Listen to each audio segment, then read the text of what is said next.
genauso wie unser Themenvers ist, nicht uns, o Herr, nicht uns, sondern deinem Namen gib Ehre. Tonight we totally put this speaking and this work in your hands.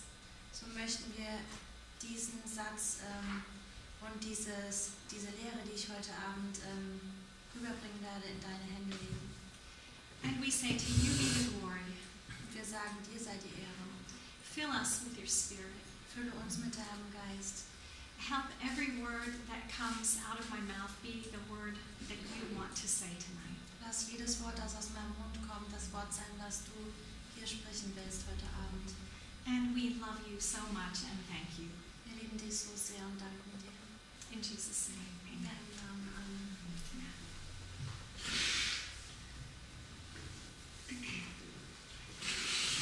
We began in Genesis 1 to 3 when we spoke in February. Im Februar haben wir im 1. Mose 1 bis 3 angefangen. Genesis 1 to 3 is the foundation for speaking about things pertaining to women. Und dort ist so die Grundlage, was die Frau betrifft. Tonight, before I get into session 2, I want to review just a couple of those main points. Und bevor ich heute in die zweite Session übergehe, möchte ich noch ein paar Sachen vom ersten Mal wiederholen. We, as women, live our lives in 3 different areas. We live at home, we have a life in the church, and we have a life or contact or work in the world. Als Frau leben wir in 3 Bereichen, in der Kirche, zu Hause und in der Welt. And the Bible has a lot to say about how we as Christians and we as women function in these places. Und die Bibel sagt sehr viel darüber, wie wir als Frauen in diesen Bereichen funktionieren sollen. But before we get into a specific area, it's really good to see what the foundation is before sin entered the world. Aber bevor wir da mehr in die Details gehen, müssen wir halt verstehen, die Grundlage verstehen, bevor die Sünde in die Welt gekommen ist. Genesis 1 and 2 show us what the relationship between man and woman was like before any sin. In 1. Mose 1 und 2 wird uns gezeigt, wie die Beziehung zwischen Mann und Frau vor der Sünde war, vom Sündenfall. We saw that God making man and woman,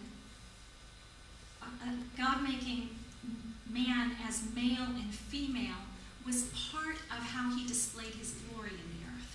Wir sehen, dass Gott männliche und weibliche Menschen erschaffen hat und so seine Ehre gezeigt hat in der Welt.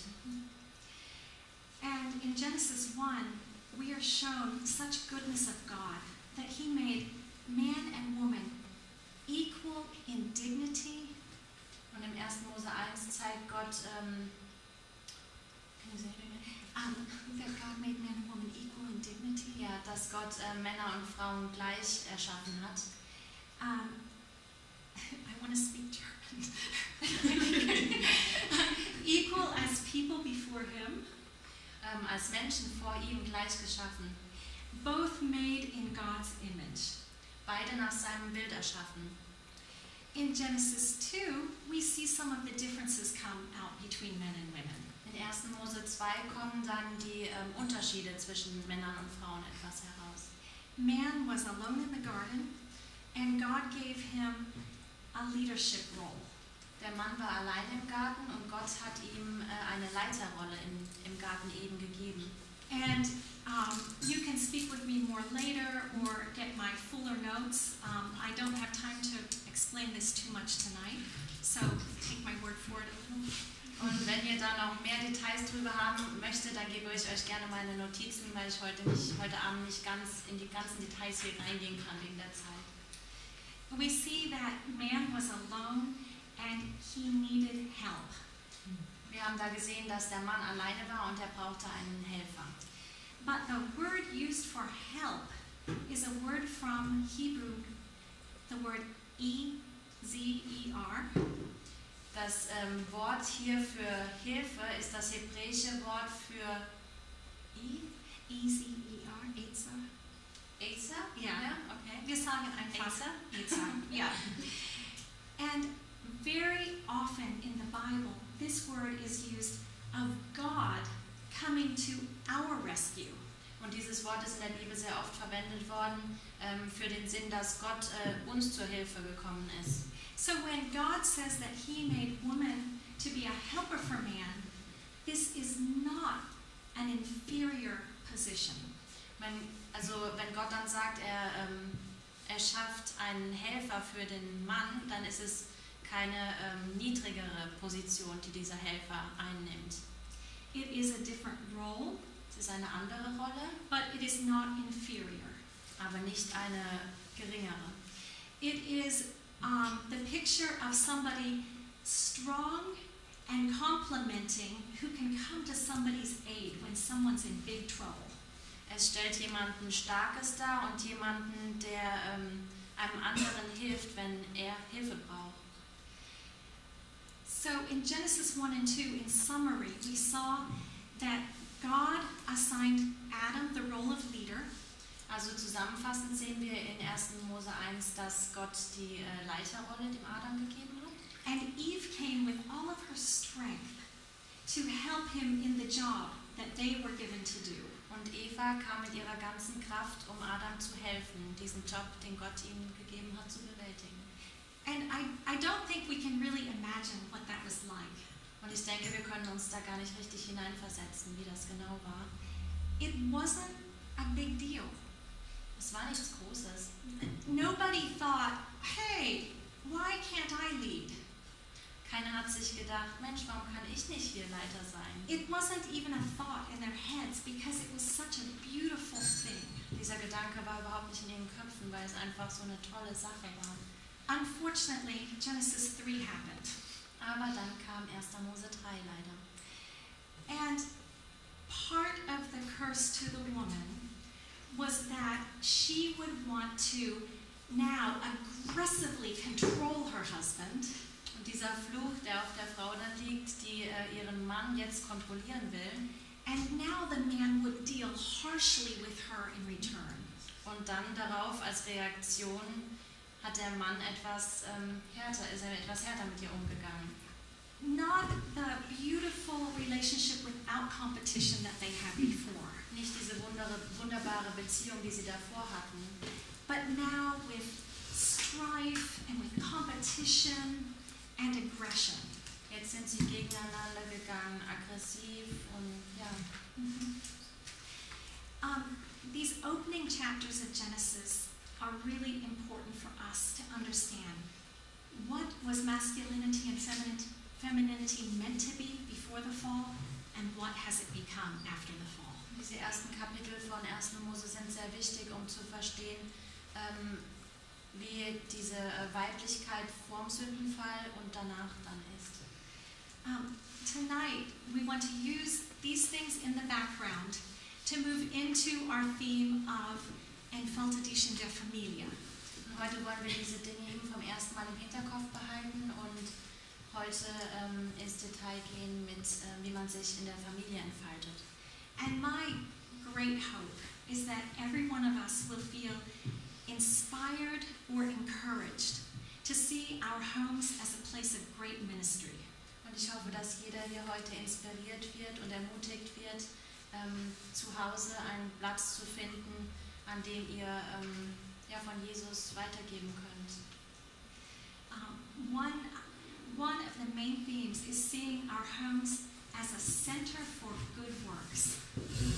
Und es heißt hier, unser Zuhause ist ein Zentrum der guten Werke. And I want to be real clear. We called this tonight Entfalte Dich in der Familie, but this has to do with all of us here tonight. Wir haben das heute so genannt, Entfalte dich in der Familie, aber es betrifft uns alle. Because all of us are what we say in English, homemakers. Weil alle, die wir hier sind, wie sagt man das denn?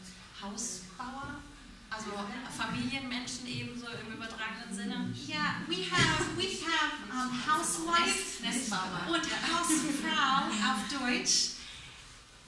Wir haben die Hausfrau auf Deutsch. Ja, aber we have also in English a word homemaker. Aber wir haben im Englischen auch dieses Wort Homemaker. That is somebody who makes a home, creates a home. Das ist jemand, der ein Zuhause kreiert, erschafft. This is regardless of your season in life, Das ist egal, wo ihr im Moment im Leben steht, your age, egal wie alt ihr seid, whether you have children or not. ob ihr Kinder habt oder nicht. We are all in this room homemakers. Wir sind alle Zuhausemacher. Or can we simply say homemakers tonight? Ja, ihr Ja. versteht alle den Sinn von Homemakers? Gut. Wir hatten ein schönes Bild hier, aber Ja. es ist, yeah. I noticed last year we moved from one house to another. Letztes Jahr sind wir umgezogen And I noticed that Kelsey and Kaylee were little homemakers. und mir ist aufgefallen, dass Kelsey und Kaylee kleine Homemaker waren. It was our first opportunity that they had to dream about what they wanted their rooms to look like. Es war ihre erste Möglichkeit, ihren Raum so einzurichten, wie sie es wollten. So they got to pick the paint color and a few things for their rooms. Sie haben also die Wandfarbe und ein paar andere Sachen für ihre Räume ausgesucht.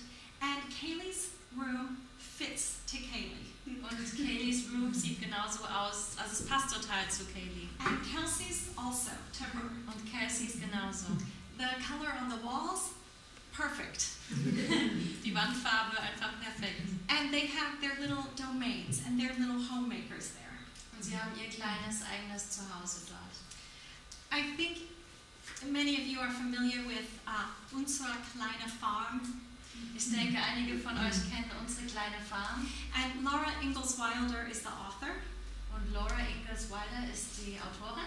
And she, after writing so many beautiful things about growing up on the prairie, Und nachdem sie so viele schöne Geschichten darüber erzählt hat, wie sie in der Prärie aufgewachsen ist, she says, home is the nicest word there is.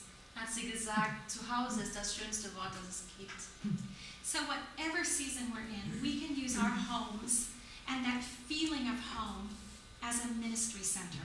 So egal, wo wir im Leben im Moment stehen, wir können überall Jesus Zeugnis sein.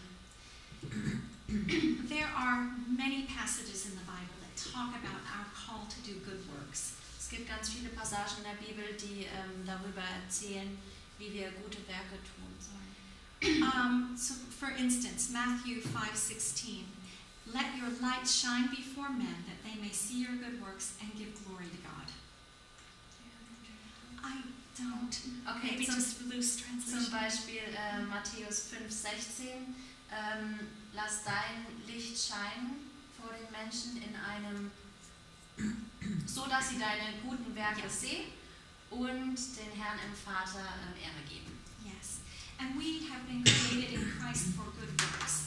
Und wir sind geschaffen worden in Jesus, um gute Werke zu tun. There are many, many verses that talk about good works do not save us, but that we're to be known for good works. Es gibt sehr viele Verse darüber. Wir wissen, gute Werke erretten uns nicht, aber wir sollen dafür bekannt sein, Gutes zu tun. The particular text that grabbed my attention for tonight is 1 Timothy 2:9-10. Ein spezieller Text, der für mich interessant war heute Abend, ist 1. Timotheus 2:9-10.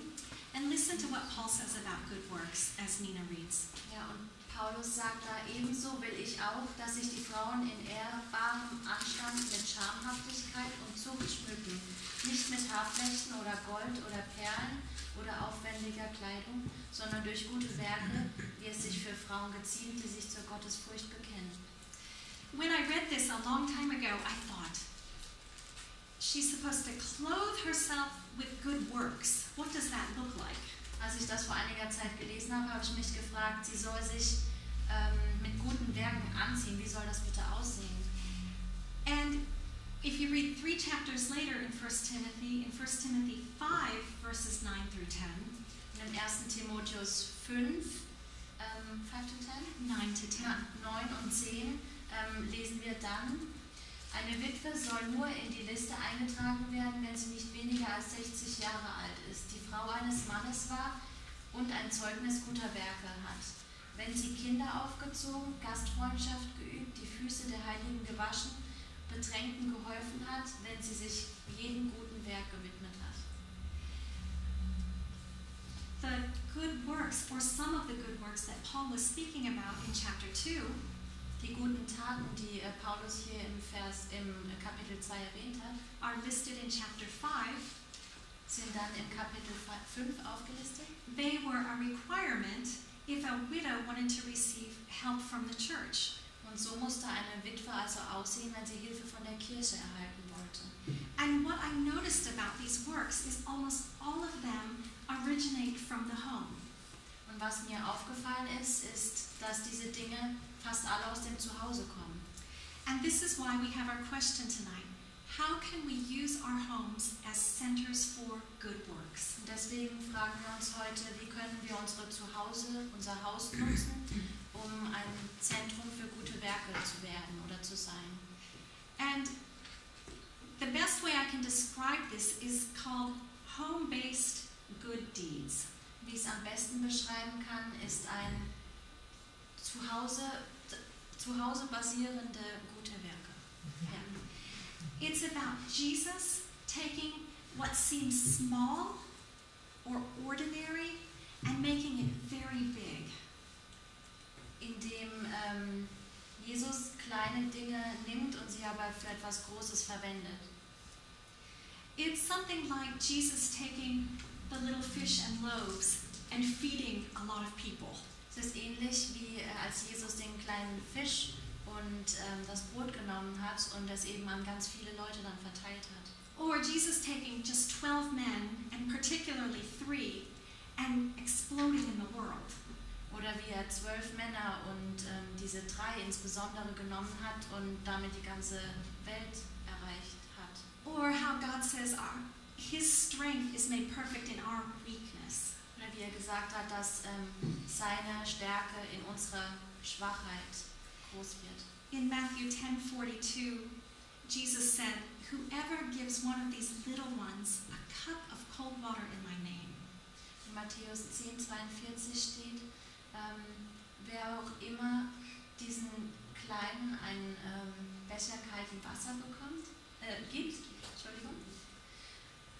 then he will not lose his reward. Dann will er seinen Verdienst nicht verlieren, seinen Lohn nicht verlieren. Ja. I love children's books. Ich liebe Kinderbücher. Miss Rumphius. Miss Rumphius. You can meet her tonight. Heute werdet ihr sie kennenlernen. Part of my life, I grew up in New England in America.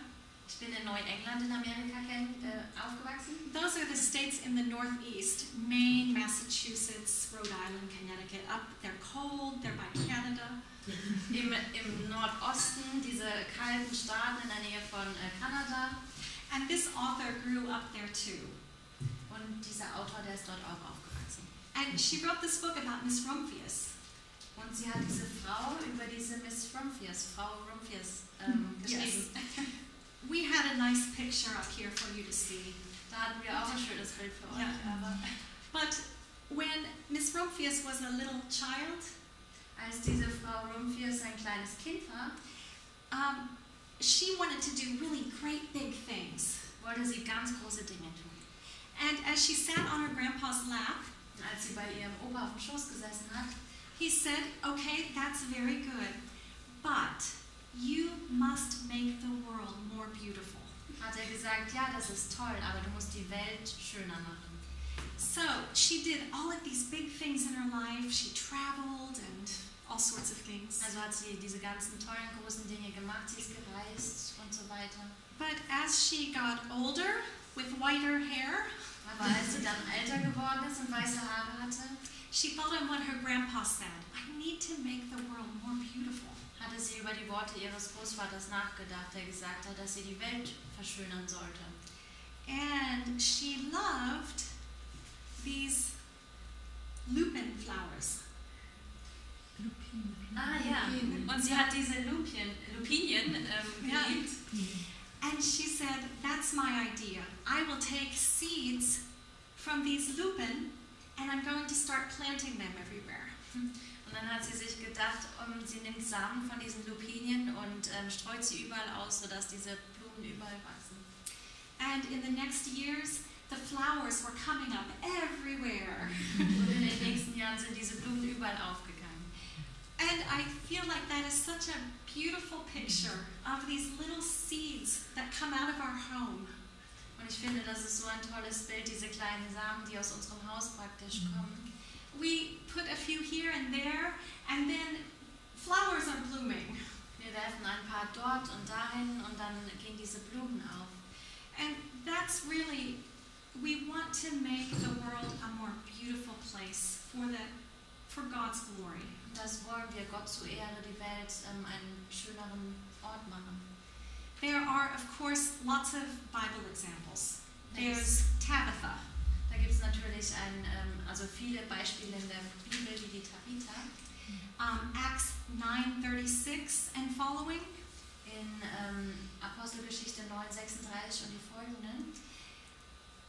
The Bible says Tabitha was full of good works and acts of charity. Dort steht, dass die Tabitha voller guten Werke war. And when she died, all the widows were weeping. Und als sie gestorben ist, haben die ganzen Witwen geheult, also geweint. And they were showing Peter all the beautiful clothes that she had made for them. Und sie haben Petrus die ganzen schönen Kleiderstücke gezeigt, die sie für sie gemacht hat. In Acts 16 we meet Lydia.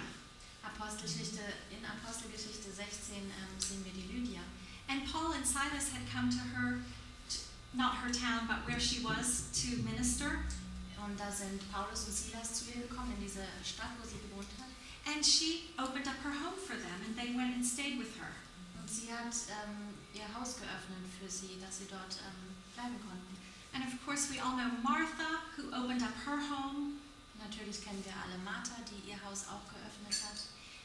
But to me, the most moving picture of women using their homes for ministry comes from Luke 8:1-3. Aber das schönste Bild für mich, in dem eine Frau ihr Haus geöffnet hat, für Gott, ist in Lukas 3? 1 bis 3. My eyes. Ja. Da steht, und es geschah danach, dass er von Stadt zu Stadt und von Dorf zu Dorf zog, wobei er das Evangelium vom Reich Gottes verkündigte, und die 12 waren mit ihm. Und auch etliche Frauen, die von bösen Geistern und Krankheiten geheilt worden waren. Maria, genannt Magdalena, von der 7 Dämonen ausgefahren waren, und Johanna, die Frau Chusas, eines Verwalters des Herodes, und Susanna und viele andere, die ihm dienten und ihre Habe. So there were many women who traveled along with the company of the disciples. Sind also viele der Frauen mitgereist mit den Jüngern. And they provided for Jesus and the disciples out of their means, out of their households. Und sie haben die Jünger und Jesus unterstützt und für sie gesorgt von ihren Häusern aus, also mit dem, was sie hatten. There are other passages, we won't take time to read them tonight, but the women who went around with Jesus and with the disciples took from what they had and ministered beautifully. Es gibt noch viele andere Stellen, aber zu denen kommen wir heute alle nicht. Aber es geht darum, dass die Frauen mit den Jüngern gereist sind, mit Jesus, und für sie gesorgt haben mit dem, was sie hatten. There are abundant opportunities that we have to use our homes for God's glory. Und es gibt ganz, ganz viele Möglichkeiten, die wir haben, Gott zu dienen mit unserem Haus. I have 4 main points. Da habe ich 4 Punkte, wichtige. The first 2 or 3 will go pretty quickly.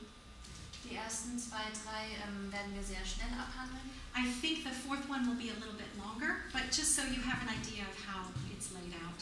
Und für den 4. werden wir etwas länger brauchen, nur dass ihr einen Überblick habt über das. Yeah.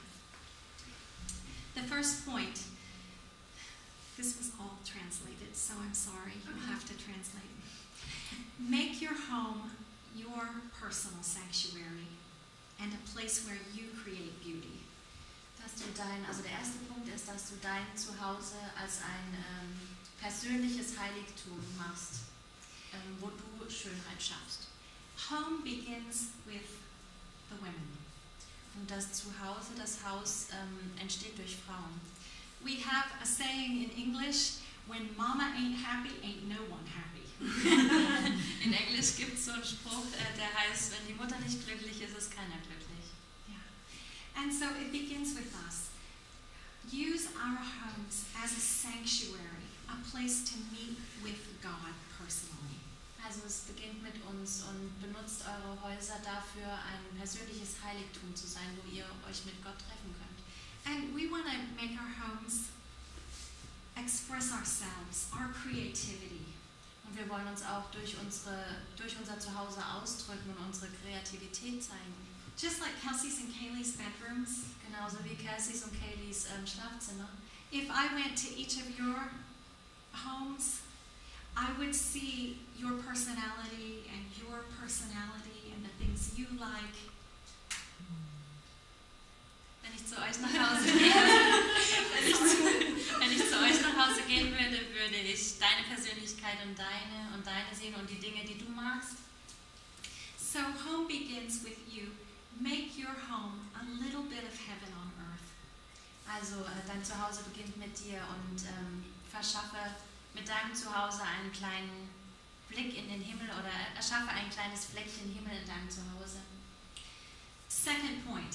Der zweite Punkt. Or second. We say second. You say second. Für uns zweiter, in Amerika zweiter. Make your home a refuge for everyone who enters. Der zweite Punkt ist, dass du dein Zuhause als eine Fluchtburg machst für jeden, der kommt. Also eine Zuflucht. Having an open door is very powerful. Eine offene Tür für jedermann zu haben, ist sehr stark. Sehr kraftvoll. There was a time in my life I didn't know that. Und zu einer Zeit in meinem Leben, da wusste ich das nicht. I have 4 children. Ich habe 4 Kinder. And probably at this point we had 3 of them, maybe all 4. They were little. Und zu dieser Zeit hatten wir 3 Kinder oder auch 4, sie waren noch klein.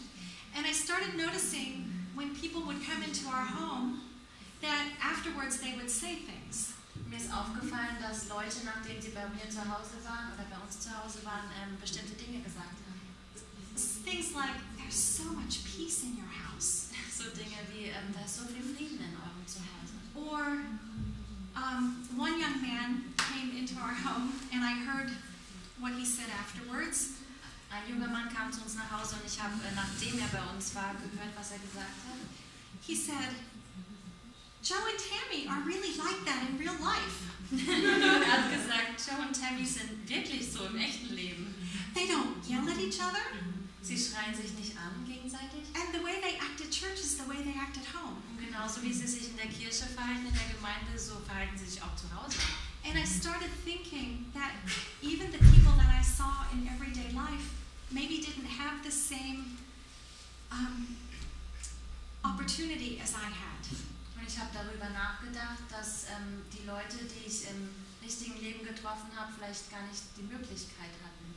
And I thought, we're not doing anything different. We're just Joe and Tammy with all of our faults. Ich habe mir gedacht, wir tun nichts anderes. Wir sind einfach nur Joe und Tammy mit unseren ganzen Fehlern.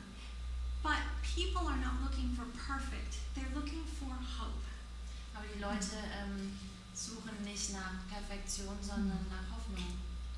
There is one young lady. This is when God really showed me the power of opening your door to someone. Und da ist eine Gelegenheit gewesen, wo Gott mir wirklich gezeigt hat, wie viel Kraft es hat, also wie kraftvoll es ist, wenn man die Türen öffnet. There was a young woman who was having a very difficult time in her personal life. Und zwar war da eine junge Frau, die eine ziemlich schwere Situation in ihrem persönlichen Leben im Moment hatte. And some of the other leadership in church thought it would be a good idea for her to come to our house once a week for dinner. Und einige der anderen Leiter der Gemeinde haben gedacht, dass vielleicht eine gute Idee wäre, wenn sie einmal in der Woche zum Abendessen zu uns ins Haus kommen würde. And I thought, why? Da dachte ich mir, wieso? But that's fine, she can come. Aber ich habe gesagt, ja, das ist okay, sie kann kommen. I thought, I don't have anything special to give to her. Und ich habe gedacht, ich habe nicht wirklich was Besonderes, was ich ihr geben kann. And I can almost cry thinking over it because I really did not have anything special to give to her. Und ich kann fast anfangen zu weinen, wenn ich daran denke, an sie denke, weil ich hatte wirklich nichts Besonderes, was ich ihr geben konnte. But she came to us every week for about 18 months. Aber sie ist jede Woche zu uns gekommen für circa 18 Monate lang. And she says that that time with us changed her life around.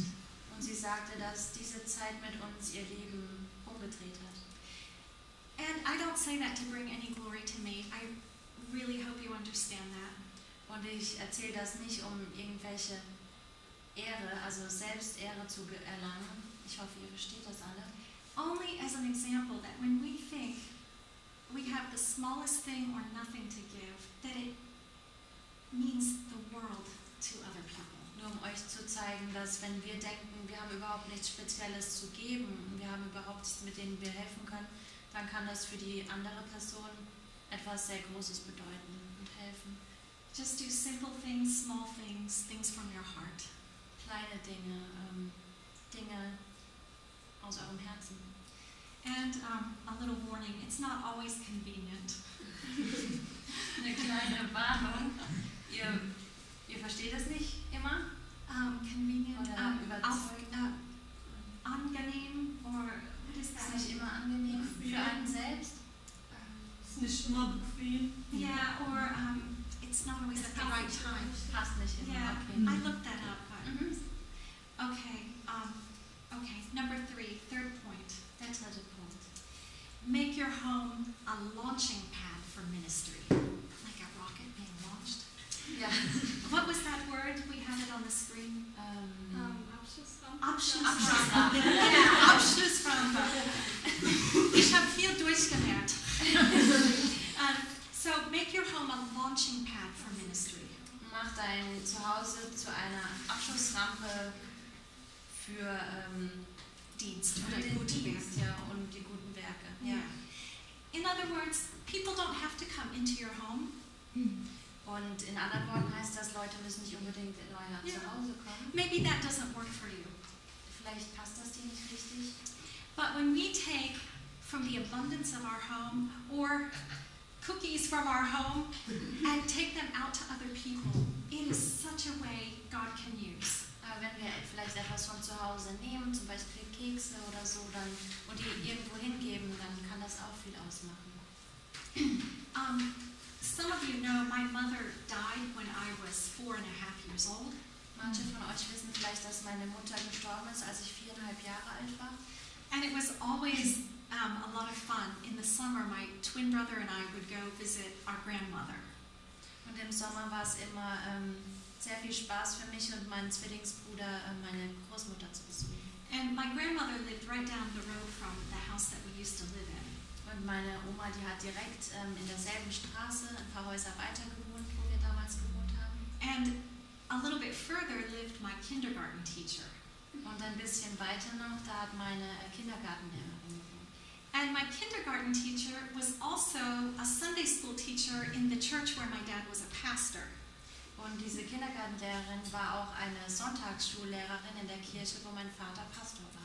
So she was a believer. Sie war gläubig, She was in our church and knew my mother. sie war in unserer Kirche und hat meine Mutter gekannt.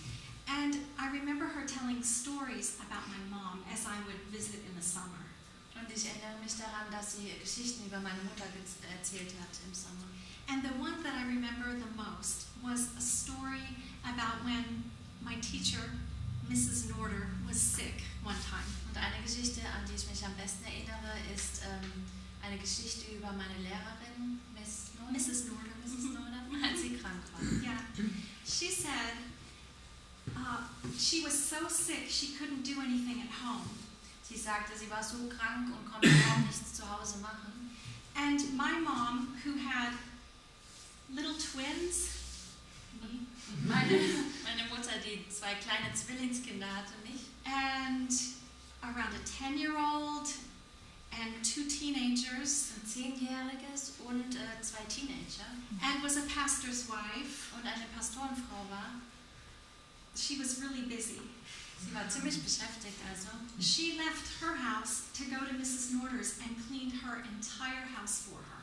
Sie hat ihr Zuhause verlassen, ist zur Frau Norder gegangen, der Lehrerin, und hat das ganze Haus für sie geputzt. And Mrs. Norder told me this story probably 12 or 14 years later. Und meine Lehrerin hat mir diese Geschichte etwa 12 bis 14 Jahre später erzählt. And it was still so fresh in her, what this meant to her. Und es war immer noch so präsent in mir, was das für sie bedeutet hat. Ja. So, just an encouragement. The small things from our house, taken as gifts to other people, God multiplies these things for His glory. Also als Ermutigung für uns diese kleinen Dinge, die in anderen Leben so viel ausmachen. My 4th point tonight is make your home a beautiful place for your family.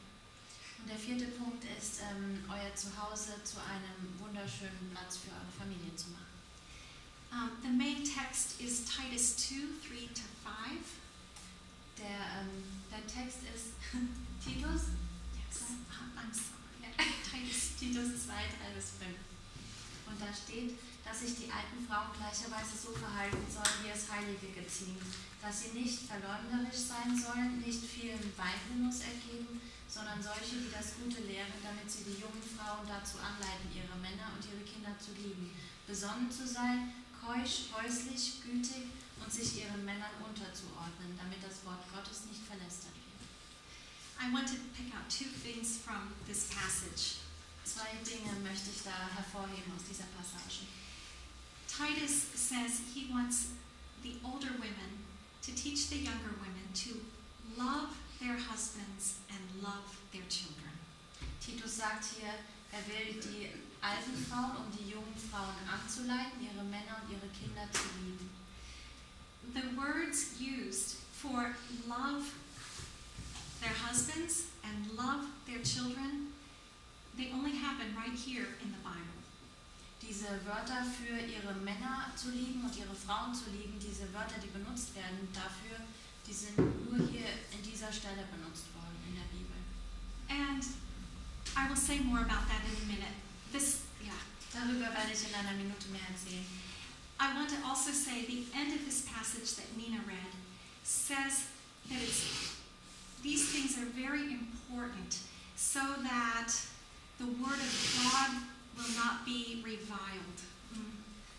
Verlässt. Ja. Und am Ende, was ich eben vorgelesen habe, steht eben, dass diese ganzen Eigenschaften wichtig sind, damit das Wort Gottes nicht verlästert wird. There's a parallel passage in 1 Timothy 5, 11 to 14. Da gibt es eine Parallelstelle im 1. Timotheus 5, 11 bis 14. And the end of that passage says, the passage talks about how women are to conduct themselves at home so that they don't give the enemy any opportunity to reproach the gospel. Hier geht es auch um die Frauen, wie sie sich zu Hause verhalten. Und da steht eben, dass die Frau dem Feind keine Möglichkeit gibt, ihr Schande vorzuwerfen. So my point as I say these things about the home is to say, Paul said it is very important how we conduct ourselves at home. Paulus will damit also sagen, dass es sehr, sehr wichtig ist, wie wir uns zu Hause verhalten. Now, I want to talk about loving our husbands, and then I want to talk about loving our children. Nun will ich darüber reden, den Ehemann zu lieben und die Kinder zu lieben. From the passage that we read, this one word literally means to be husband lovers. In dieser Passage, die wir gelesen haben, da heißt es praktisch, wir sollen Ehemann-Liebhaberin sein. And it's from the Greek word philos. Das kommt vom griechischen Philos, which is the word with affection and emotion. Mit Leidenschaft und mit viel Gefühl. And it denotes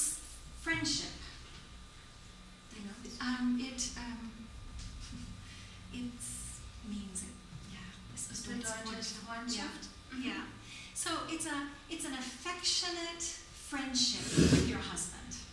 Es ist also eine Freundschaft mit deinem Ehemann.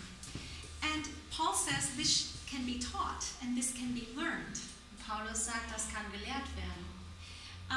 It's really interesting. It will be hard to do this tonight. We had a picture of this. But is this too hard to translate from here? I'll try.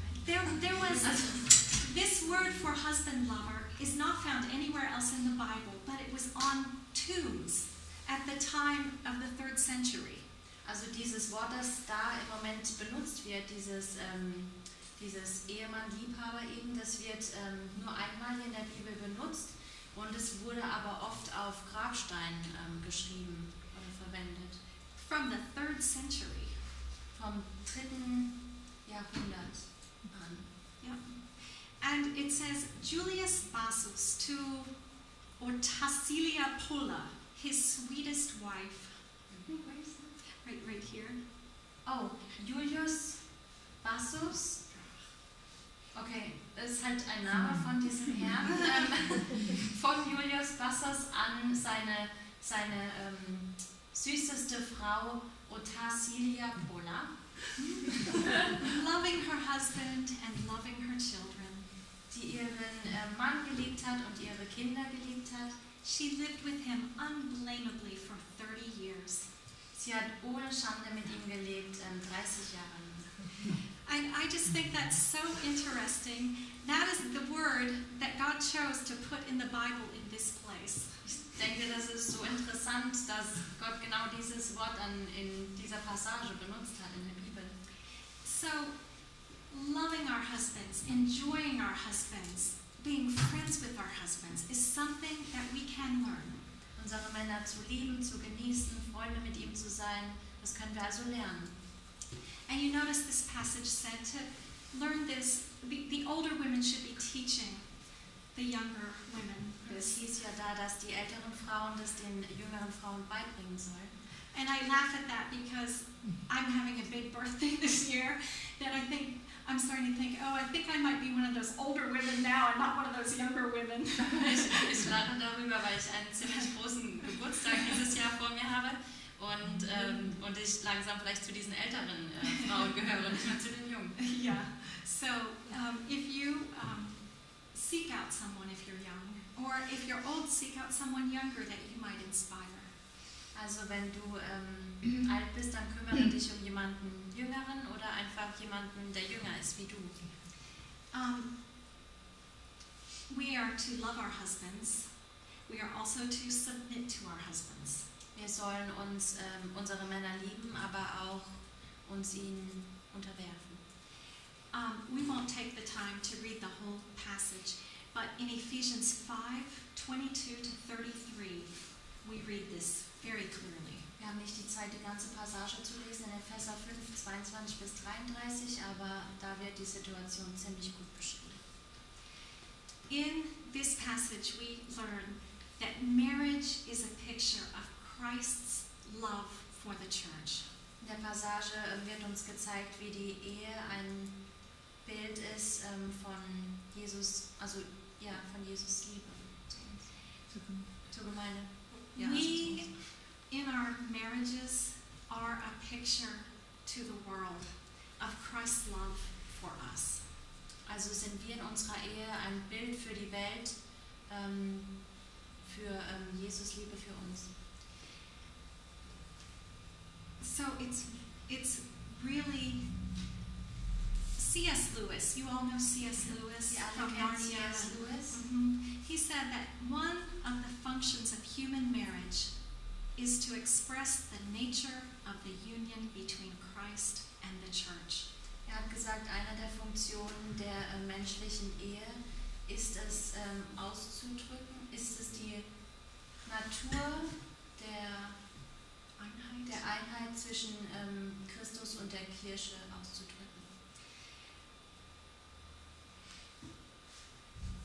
The biggest key we're going to talk about what submission is in a minute. Wir werden über dieses Wort Unterwerfung in einer Minute reden. But as soon as people hear that word, it has kind of a bad taste. Aber wenn Leute dieses Wort hören, dann hat es so einen kleinen schlechten Beigeschmack. But I want to say the key to submission is found in the first verse of this passage, in Ephesians 5:22. Und im Epheser 5, 22 ist dieser Schlüssel zur Unterwerfung uns beschrieben. The key is that when we submit to our husbands, we are really submitting to the Lord. Wenn wir uns also unseren Ehemännern unterwerfen, dann unterwerfen wir uns eigentlich Gott. And maybe in an instance our husband is difficult to submit to. Und manchmal ist der Ehemann, ist es vielleicht etwas schwierig, sich ihm zu unterwerfen. But if we can keep as the key in our heart that really what we're doing is unto the Lord, Aber wenn wir in unserem Herzen das behalten können, das, was wir tun, dass es eigentlich für Gott ist, then that can give us the strength to obey the Lord. dann kann es uns diese Kraft geben, Gott zu gehorchen. I want to talk about a few things about submission right now. Ich will ein paar Dinge bereden zur Unterwerfung. Submission is an attitude. It is a glad, willing submission to somebody else. Die Unterwerfung ist eine Haltung, also, wie sagt man das am besten? Mit Freude machen? Ja, also mit Freude und auch aus eigenem Willen praktisch eine Unterwerfung. That's good, willing. Ja. With willingness, we put ourselves under someone else's leadership because God wants us to. Also aus unserem Willen untergeben wir uns jemanden, weil Gott das so will. Nobody can force us to submit. Keiner kann uns dazu zwingen. Our husbands can't say, submit to me. Unsere Männer können nicht sagen, unterwirf dich mir. It has to come from within. Es muss von uns innen kommen. It is willing. Es ist also aus unserem freien Willen. It has to do with our actions, but more to do with our attitude. Es hat mit unseren Taten zu tun, aber mehr mit unserer Haltung. Psalm 101 says, serve the Lord with gladness. Im Psalm 100, Vers 1 steht, diene den Herrn mit Freude. So the way that we can submit with gladness is remembering that we're doing it unto the Lord. Also wir können es nur machen mit Freude, wenn wir daran denken, dass wir es für Gott tun. The second point, everybody has to submit. Der zweite Punkt ist, dass sich jeder irgendwo untergeben muss. No human being can escape. Kein Mensch kann davor fliehen. The third point, to submit does not mean that we have no voice. Der dritte Punkt ist, dass die Unterwerfung nicht bedeutet, dass wir keine eigene Stimme haben oder Meinung. That we always agree with the leader. Dass wir zu allem Ja sagen. That we are a slave. Dass wir wie ein Sklave sind. Or we say a doormat. Oder wie so eine Fußabtreter. Yeah. And it never ever means that we subject ourselves or children to physical danger.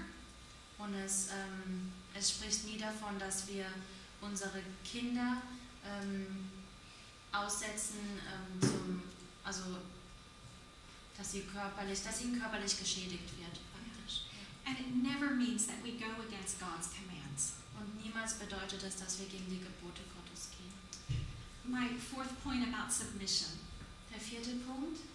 When submission and authority are working together like they should be, it is a beautiful thing.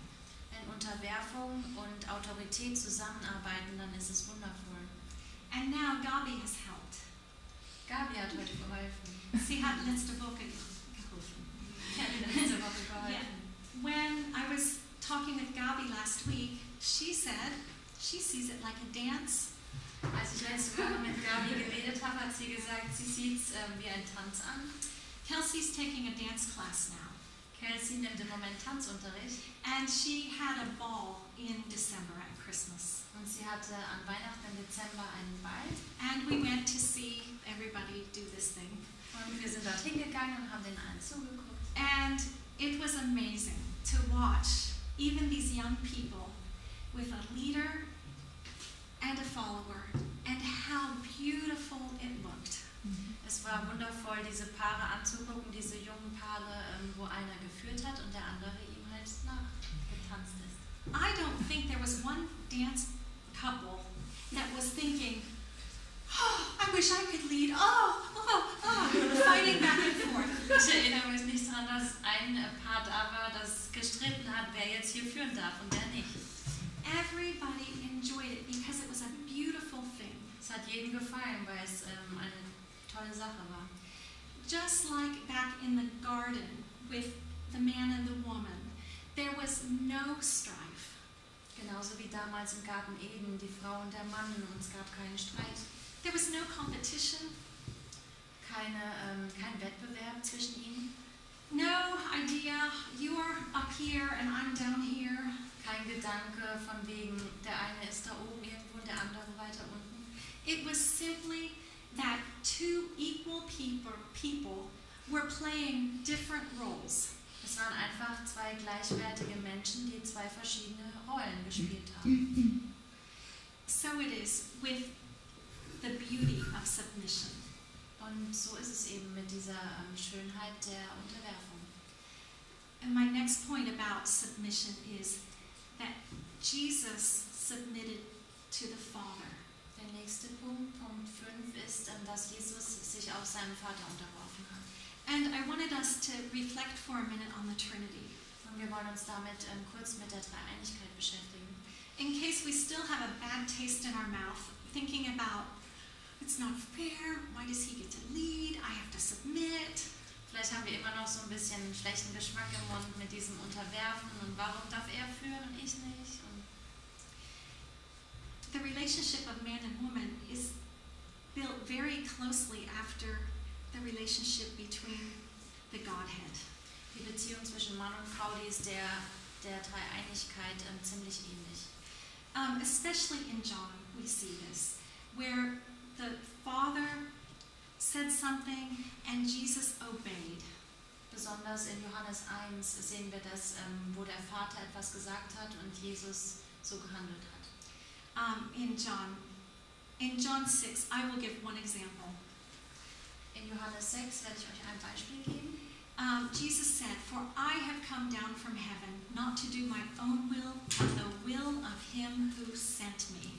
Johannes 6,38 steht, denn ich bin aus dem Himmel herabgekommen, nicht damit ich meinen Willen tue, sondern den Willen dessen, der mich gesandt hat. So, the Father sent him. That sounds a little bit like the Father was leading. Der Vater hat ihn also gesendet. Das hört sich ein bisschen an, wie dass der Vater geführt hat. And Jesus said, I do what he sent me to do. Und Jesus eben gesagt hat, ich mache das, was er mir sagt. And there's not a chance that Jesus thought it was unfair. Und es gibt überhaupt keine Möglichkeit, dass Jesus gedacht hat, dass es irgendwie unfair ist ihm gegenüber. In Hebrews and in other places, we learn that the Father and the Son were one, and they were the same. In Hebräer und anderen Stellen sehen wir, dass der Vater und der Sohn eins waren. So it's a beautiful picture when we start feeling like submission isn't what we want to do. Let's think about the Trinity. Und das ist ein wunderschönes Bild. Und wenn wir eben ein bisschen schlecht darüber denken über die Unterwerfung, dann sollten wir an dieses Bild denken der Dreieinigkeit. Sometimes submission is very hard. I want to encourage you to learn everything you can from 1 Peter. Manchmal ist es schwierig, sich jemandem unterzuordnen. Und ich hoffe, wir alle werden aus dem 1. Petrus jetzt sehr viel lernen. Especially the section 1 Peter 2, verse 13. Speziell aus dem 1. Petrus 2, Vers 13. Through chapter 3, verse 7. Bis Kapitel 3, Vers 7.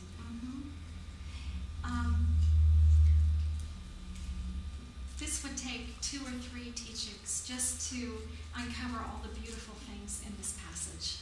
Um diese Passage wirklich gut durchzugehen, müssten wir uns 2 bis 3 Mal noch weiter treffen. A few quick things to encourage you from this passage. Und nur ein paar kurze Dinge, um euch zu ermutigen aus dieser Passage. The first thing is that God is my answer. Punkt 1 ist, dass Gott mein Eser ist. Just like we're supposed to be the Ezer to come to the help of our husbands, Genauso wie wir Eser sein sollen, um unserem Mann zu helfen, we can be encouraged that God says that He is our helper, our Ezer. so können wir ermutigt sein, dass Gott unser Helfer ist, unser Eser. Here is some Hausaufgaben for you. Und hier ist eine kleine Hausaufgabe für euch. Psalm 33. Psalm 33. Write it out, meditate on it, Schreibt es ab und macht euch darüber Gedanken. especially verse 20. Und speziell der Vers 20. Because in verse 20, God says that He is our Ezer. In Vers 20 steht nämlich, dass Gott unser Eser ist, also unser Helfer. Second thing to encourage you, from 1 Peter chapter 2, Zweiter Punkt aus dem 1. Petrus 2,25. God is the shepherd of my soul. Gott ist der Hirte meiner Seele. Just like in Psalm 23, Wie in Psalm 23 steht, He's the shepherd of my soul. He oversees my soul. er steht über meiner Seele. Er ist der Hirte meiner Seele. And in Psalm 23, it says, goodness and mercy will follow me all the days of my life. Dort steht auch, dass die Güte mir folgen wird all meine Tage. And this is a pursuing, like somebody is a hunter pursuing prey. Und das ist so ausgedrückt wie bei einem Jäger, der einer Beute hinterherjagt. That kind of pursuit is how God cares for us as a shepherd. Dieses intensive Jagen praktisch, also dieses total Hinterhersein, so drückt sich Gott als Hirte für uns aus. God is faithful. God cares. And all of these times that we submit joyfully, even when it's difficult, that is a good work that allows people to see God's glory. Ooh, that was a lot. Ja. God is faithful. Also Gott kümmert sich um uns und the second part was? That He's faithful. Ja. Okay, that He cares for us. And that when we're faithful to submit, even when it's hard, Ja, und wenn wir uns ihm untergeben, auch wenn es hart für uns ist, dann we bring Him glory. bringen wir ihm Ehre. Gunther said this past week in the sermon from Revelation, Günther hat letzten Sonntag gepredigt über die Offenbarung and he encouraged us with this attitude. Even if it's hard, I'm going to be obedient all the way to the end. Er hat uns ermutigt damit, auch wenn es schwer ist, zu gehorchen bis zum Ende. Even if I suffer for it, I will be obedient. Auch wenn ich dafür leiden muss, ich werde gehorchen. And I would just encourage us to have that same attitude, that we're doing it unto the Lord. And even if for a while we suffer, Und ich will euch ermutigen, dass wir das machen, dass wir es für Gott machen, auch wenn wir leiden. that it will bring glory to God Denn es bringt ihm die Ehre. and will be a good work that pleases Him. Und dann werden wir ein gutes Werk sein, das ihm gefällt. I need to really wrap up, but I don't want to miss speaking a couple minutes about mothers. Ich muss mich beeilen, aber ich will noch ein bisschen kurz über Mütter sprechen. As we saw in Titus 2:4, we're told to love our children. In Titus 2,4 steht, dass wir unsere Kinder lieben sollen. Sometimes that's easy. Manchmal ist es leicht. It's pretty easy for me, I have to say. Für mich ist es ziemlich einfach, muss ich sagen. But there are moments that are trying. Aber es gibt bestimmte Momente, wo es ein bisschen schwierig ist. But we are to love our children, to be children lovers. Aber wir sollen unsere Kinder lieben, um Kinderliebhaber zu sein. With affection and emotion. Mit unseren Gefühlen. We want to, the second thing, teach our children to know God. Der zweite Punkt ist, dass wir unseren Kindern beibringen sollen, Gott kennenzulernen. This is a very holy assignment. Und diese Aufgabe ist sehr heilig. I want to give you the scripture, Deuteronomy 6 through 9. Deuteronomy, was war das? 5. 5. Mose 6, 6 bis 9. And Psalm 145. Und Psalm 145. And just mention to you the example of Lois and Eunice. Und dann möchte ich dieses Beispiel von Lois und Eunice bringen. When Paul first saw Timothy, Als Paulus zum ersten Mal Timotheus gesehen hat, he spoke well of him. hat er gut über ihn gesprochen. And the Bible tells us that Timothy's father was a Greek, an unbeliever, Die Bibel sagt uns, dass Timotheus Vater ein Grieche war und ein Nichtgläubiger, but his mom was a believer. aber seine Mutter war gläubig. And Paul later says that the faith that was in Timothy was first in his mother and grandmother. Paulus hat später gesagt, dass der Glaube, der in Timotheus war, von seiner Mutter und Großmutter auskam. So take the faith that you have and give it out to the next generation. Also nimm den Glauben, den du in dir hast, und gib ihn der nächsten Generation weiter. It's a really holy assignment. Das ist wirklich eine sehr heilige Aufgabe, die wir da haben. The third thing, teach your children to obey. Und das dritte ist, den Kindern beizubringen, zu gehorchen. It's the only command in the Bible that's given directly to children. Obey your parents. Es ist das einzige Gebot, das direkt an die Kinder gerichtet ist, den Eltern zu gehorchen. And God says, do it because it is right. Und Gott hat gesagt, tu es, weil es richtig ist. Pretty simple. Do it because it's right. Ganz einfach, tu es, weil es richtig ist. Pray for your children. Bete für deine Kinder. Pray verses over them. Bete Verse für sie.